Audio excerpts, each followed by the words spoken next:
Assalamualaikum warahmatullahi wabarakatuh. Halo teman-teman, perkenalkan nama saya Pritia Putustari, saya dari kelas F21. Di sini saya membuat video tugas sejarah untuk menjawab soal-soal tentang masa Orde Baru. Soal yang pertama yaitu jelaskan secara singkat latar belakang lahirnya Orde Baru. Jawabannya, jadi Orde Baru lahir setelah terjadinya peralihan kekuasaan dari Presiden Soekarno ke Presiden Soeharto pada tahun 1966.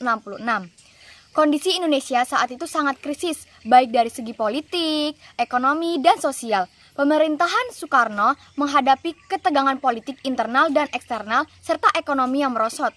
Melalui Super Semar atau Surat Perintah 11 Maret yang diberikan Soekarno kepada Soeharto, Soeharto mulai mengambil alih kendali pemerintahan dan membentuk pemerintahan Orde Baru.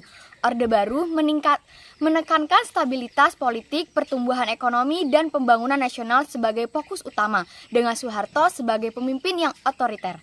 Soal yang kedua yaitu jelaskan secara singkat penataan politik pada masa Orde Baru. Jadi, penataan politik pada masa Orde Baru di Indonesia yang berlangsung dari tahun 1966 hingga 1998 di bawah kepemimpinan Presiden Soeharto ditandai dengan penerapan sistem politik yang sangat terpusat dan otoriter. Pemerintahan Orde Baru mengutamakan stabilitas politik dengan cara memperkuat kekuasaan eksekutif melalui kontrol ketat terhadap lembaga-lembaga negara dan pembatasan terhadap kebebasan politik serta oposisi.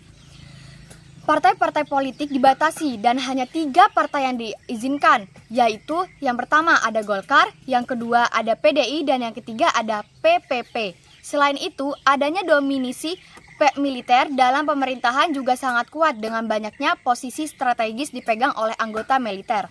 Hal ini berujung pada terbangunnya sistem politik yang lebih tertutup dan represif. Yang ketiga, yaitu jelaskan perekonomian pada masa Orde Baru secara singkat. Jadi perekonomian pada masa Orde Baru di Indonesia tahun 1966 sampai 1998 fokus pada pembangunan ekonomi yang dipimpin oleh pemerintah.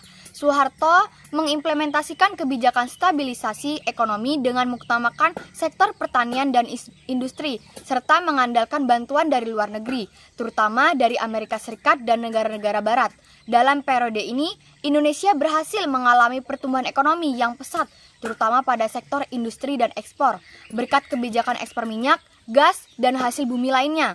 Namun, perekonomian juga sangat bergantung pada sektor sumber daya alam dan utang luar negeri. Pada masa Orde Baru, terjadinya krisis moneter Asia tahun 1997 sampai 1998, menyebabkan perekonomian Indonesia ambruk dan membawa jatuhnya rezim Soeharto. Yang keempat, sebutkan secara singkat keberhasilan pemerintah pada masa Orde Baru. Keberhasilannya ada 4. Yang pertama yaitu pertumbuhan ekonomi. Perekonomian Indonesia tumbuh pesat terutama pada sektor industri dan ekspor, serta berhasilnya mengurangi angka kemiskinan. Yang kedua ada stabilisasi politik. Pemerintah berhasil menciptakan stabilitas politik setelah masa kekacauan pasca G30 SPKI dengan mengondilisasikan kekuasaan dan mengurangi ketegangan sosial. Yang ketiga yaitu pembangunan infrastruktur. Banyak proyek infrastruktur besar seperti jalan raya, bendungan, dan pelabuhan yang dibangun mendukung perkembangan ekonomi. Yang keempat yaitu peningkatkan sektor pendidikan. Pemerintah Orde Baru juga berhasil meningkatkan akses pendidikan dan menurunkan tingkat buta huruf.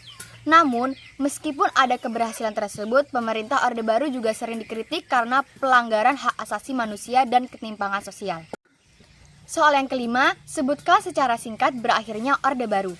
Jadi Orde Baru berakhir pada tanggal 21 Mei 1998 setelah terjadinya krisis ekonomi yang parah dan protes besar-besaran di seluruh Indonesia. Presiden Soeharto yang memerintah sejak 1966 mengundurkan diri setelah tekanan dari masyarakat, mahasiswa, dan kalangan militer menuntut reformasi. Pengunduran diri Soeharto mengakhiri rezim yang telah berkuasa selama lebih dari 3 dekade. Itulah tadi jawaban dari beberapa soal tentang masa Orde Baru. Semoga dengan ini pemahaman kita tentang masa Orde Baru bertambah. Sekian dari saya, terima kasih. Wassalamualaikum warahmatullahi wabarakatuh. Bye teman-teman.